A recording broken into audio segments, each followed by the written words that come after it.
नमस्कार सभी को, कैसे आप सभी लोग। मैं कनिका एक बार फिर से आप सभी का हार्दिक स्वागत करती हूँ टीचिंग बाय रोजगार विद अंकित में। देखिए, जो आज मैं बात बोलने जा रही हूँ ये सभी के लिए बहुत इंपॉर्टेंट है, चाहे फिर वह बीएड वाले हो, चाहे फिर वह डीएलएड वाले हो, या जेबीटी या कोई भी ऐसा अनदर कोर्स किया है, उसके लिए बहुत जरूरी है क्योंकि भविष्य बदलने वाला है। इस बात का ध्यान रखिएगा। 2026 से किस किस की जो है वैधता होगी, कौन से कोर्सेज समाप्त होंगे, कौन से हमें नहीं करने चाहिए, कौन से बचने चाहिए आगे करने से, ठीक है, इसके बारे में जरूर जो है वे जाने, क्योंकि अब से जो है बीएड वाले आगे आपको देखने को मिलेगा, बीएड वाले भी प्राइमरी टीचर के लिए जो है वे एलिजिबल रहेंगे। ये कहना है एनसीटीई का, ये ध्यान रखिएगा, national council for teacher education. और इनकी अभी वार्तालाप हुई है, मीटिंग हुई है, बैठकें हुई हैं, और उसमें जो नतीजे निकल के आए हैं वह मैं आज आपके साथ जो है वह साझा करने वाली हूं। क्योंकि अब जो है प्राइमरी टीचर के लिए एक बात जरूर सुनेगा कि बीएड वालों का एक तगड़ा कंपटीशन डीएलएड वालों से होने वाला है।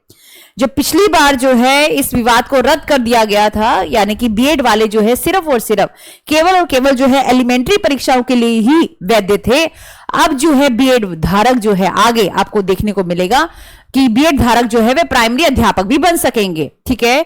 और पहली स्थिति जो है वो थोड़ी सी कंफ्यूजिंग होती थी, पता ही नहीं चलता था कि भाई कौन जो है वह एलिजिबल है, किसके लिए एलिजिबल है। लेकिन अब जो है ये कह रहे हैं, एनसीटी कह रही है कि आप 5 स्तर पर जो है, 5 स्तर पर यानी कि 5+3+3+4 हर एक स्तर पर जो है हम अलग टीचर बनाएंगे। ये ध्यान रखिएगा।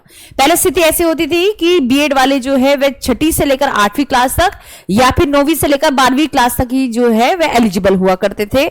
बीएड वाले जो है वह प्राइमरी अध्यापक नहीं बन सकते थे। और डीएलएड वाले जो है या बीएलएड, एक और कोर्स होता है 4 वर्षीय का, वह जो है वह प्राइमरी अध्यापक बनते थे, ठीक है। और उनको फिर अपर लेवल पर जो है अप्लाई नहीं करने दिया जाता था। और इस वजह से इनको सीटेड पेपर 1 जो प्राइमरी लेवल का होता था वह पास करना होता था डीएलएड वालों को, और सीटेड पेपर 2 जो है वह बीएड जो अवधारक है उनको करना होता था। लेकिन अब जो है सिचुएशन बदलने वाली है। इन्होंने ये कहा है कि एनसीटी का एक नया ड्राफ्ट जो है वह जारी होने जा रहा है, जिसमें बीएड आईटीईपी जो 4 वर्षीय का जो इंटीग्रेटेड कोर्स है उसको जो है वह मौका मिलने वाला है। यूं समझ लो कि जब से एनईपी 2020 पॉलिसी आई है ना, 5+3+3+4 के वे बात करती है, यानी कि फाउंडेशन लेवल पर वह बात करती है, प्राइमरी लेवल पर, अपर प्राइमरी लेवल पर और सेकेंडरी लेवल पर यह बात करती है। तो ऐसा समझ लीजिएगा कि हर एक लेवल पर जो है, मोटा मोटा अगर मैं कहूं, हर एक लेवल की जो है 5 तरीके इन्होंने बनाए हैं कि हर एक लेवल पर हम शिक्षक जो है वह बनाएंगे।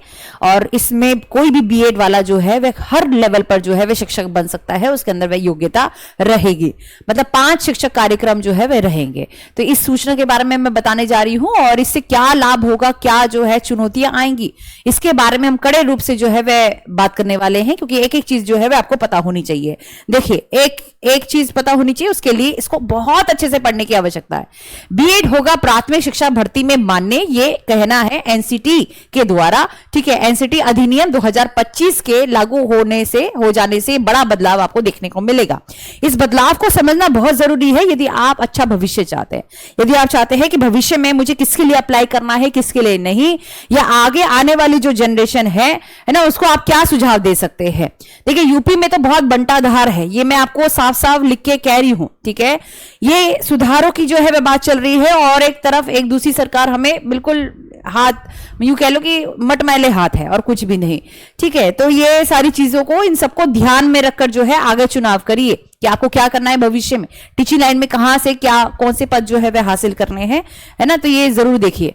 इधर देखिए भाई, राष्ट्रीय अध्यापक शिक्षा परिषद एनसीटी की ओर से प्रस्तावित एनसीटी अधिनियम जो है वह पारित हो चुका है। अब जो शिक्षा व्यवस्था में महत्वपूर्ण मोड़ लाने जा रहा है कौन, एनसीटी। एनसीटी अधिनियम 2025 को संसद एवं विधि मंत्रालय की मंजूरी पाने के बाद बीएड डिग्री धारी भी प्राथमिक शिक्षक भर्ती प्रक्रिया में शामिल हो सकेंगे, जो कि एक बहुत बड़ा परिवर्तन रहेगा या होने वाला है। ध्यान रखना, क्यों? क्योंकि फरवरी 2025 में एनसीटी ने ड्राफ्ट पारित किया था और recognition norms and procedure regulation के तहत ये जारी किया था। इसमें क्या है, इसमें 5 प्रकार के शिक्षक शिक्षा कार्यक्रमों के मानदंड और प्रक्रियाएं बताई है। 5 प्रकार मतलब, जैसे मान लीजिए पहला लेवल जो है फाउंडेशन स्तर पर रहेगा। फाउंडेशन क्या होता है पता है? हाँ, मूलभूत, यानी कि 3 से 3 साल से छठी मतलब 6 साल वाले बच्चों के लिए भी यहाँ पर आप अलग से जो है वे शिक्षक बनेंगे और इसमें भी बीएड वाले जो है वे अप्लाई कर सकेंगे, अभी आ रहा है। ठीक है, तो ये जो सूचनाएं है वे लगातार इसके ऊपर विचार विमर्श हुआ और ये अलग अलग वेबसाइट पर जो है वे डाल दी गई है।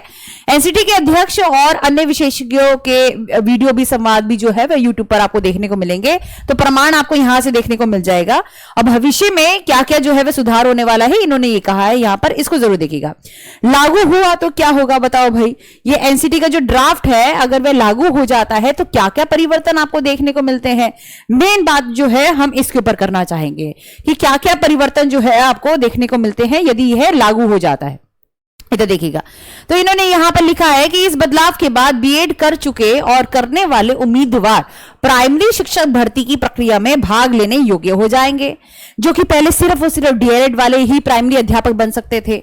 साथ ही राज्य को राज्य स्तरीय यानी कि जो टेट है, यूपी टेट हो गया, बी टेट हो गया, एच टेट हो गया, परीक्षा में बीएड वालों को भी शामिल करना होगा, यानी कि पेपर 1 में जो है वह बीएड वाले शामिल नहीं होते थे, लेकिन अब जो है इसके माध्यम से या इसके द्वारा आगे आने वाले समय में पेपर 1 के लिए भी अब जो है बीएड वाले जो है वे एलिजिबल रहेंगे, ये इनका कहना है। ठीक है, क्लियर है। अब क्यों, कारण क्या है अभी तो देखिएगा।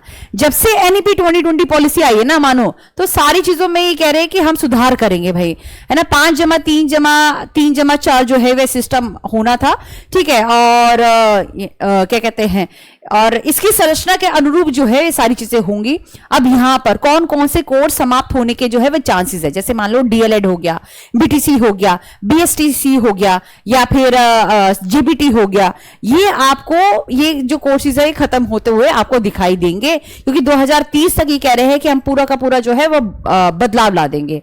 अभी कब अप्लाई होगा आपके मन में ये भी आएगा कि ये जो है कब अप्लाई होने वाला है ना, तो ये ध्यान रखिएगा 2026 से इन्होंने कहा है कि 2026 से हम ये सारी चीजें अप्लाई करेंगे।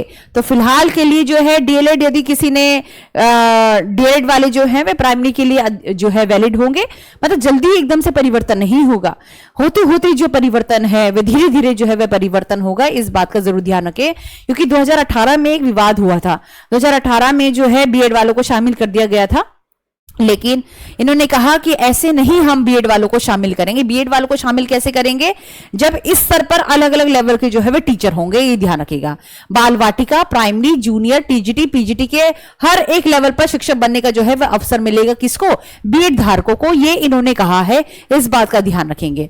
ठीक है जी, क्लियर है बात। तो अब जो है मैं यहां पर एक क्रक्स जो है मैं आपको बताना चाहूंगी कि एनसीटी ड्राफ्ट 2025 में जो है वह पारित एक तरीके से कह लो हो ही चुका है।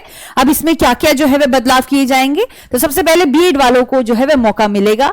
बीएड वाले जो हैं यूं कह लो कि उनके लिए एक अच्छी खबर है ना, ये हम कह सकते हैं। बीएड वालों को जो है 5+3+3+4 यानी कि हर स्तर पर जो है वह मौका मिलेगा। 5 का मतलब ये होता है, यूं कह लो कि फाउंडेशन स्तर, यानी कि 3 से 6 साल के बच्चों को भी ये पढ़ा सकेंगे। लेकिन कैसे पढ़ा सकेंगे, जब ये बीएड आईटीईपी का जो है वह कोर्स करेंगे, क्योंकि ये जो है कोर्स निकालने वाली है, हर एक स्तर पर जो है वह सरकार निकालेगी। बीएड आईटीईपी में भी बहुत सारी कैटेगरीज होने वाली है, इस बात का ध्यान रखना। इसका भी बहुत अलग अलग स्तर पर जो है वह क्या होगा, वर्गीकरण होगा, यानी कि बहुत छोटे बच्चों के लिए ऐसे टीचर जो बहुत छोटे बच्चों के लिए टीचर बनना चाहते हैं, तो उन्होंने बीएड आईटीईपी करा है तो वह इस लेवल पर जा पाएंगे। फिर प्राइमरी, फिर यहां पर एलिमेंट्री और सेकेंडरी, इस स्तर पर जो है ये बंटवारे होंगे, यानी कि ये कैटेगरीज होंगी, ये ध्यान रखना। तो नया पाठ्यक्रम जो है वह लागू होने जा रहा है और पुराना पाठ्यक्रम जो है आगे आने वाले समय में जरूर हमें रद्द होते हुए दिखाई दे रहा है। अब डीएलएड वाले जो है उनका कंपटीशन आपको बीएड वालों से अच्छा कंपटीशन देखने को भी मिल सकता है आगे आने वाले समय में। 2026 में ये कह रहे हैं कि ये हम लागू करने वाले हैं, ध्यान रखना। तो बीएड वालों के लिए हो सकता है कि गोल्डन अपॉर्चुनिटी हो, लेकिन यूपी सरकार भी तो सुधरे। यूपी में अगर हम बात करें, यूपी सरकार जो है वह सुधरने का नाम ही नहीं ले रही है, एक के बाद एक जो है परीक्षा टालती जाती है। हो सकता है कि इन सारे सुधार के बाद जो है यूपी सरकार भी सुधर जाए, कुछ मालूम नहीं। बस मैं आप सभी से कहूंगी, इस समय पर आप जो भी चुनाव करते हैं या आगे आने वाले जो जनरेशन है जो भी चुनाव करते हैं, चाहे वह डीएलएड का हो या फिर बीएड का, तो सोच समझ के जरूर करिएगा, क्योंकि आने वाले समय में किसका स्कोप है किसका नहीं, इस बात का जरूर ध्यान रखें और तभी जो है वह फॉर्म भरे।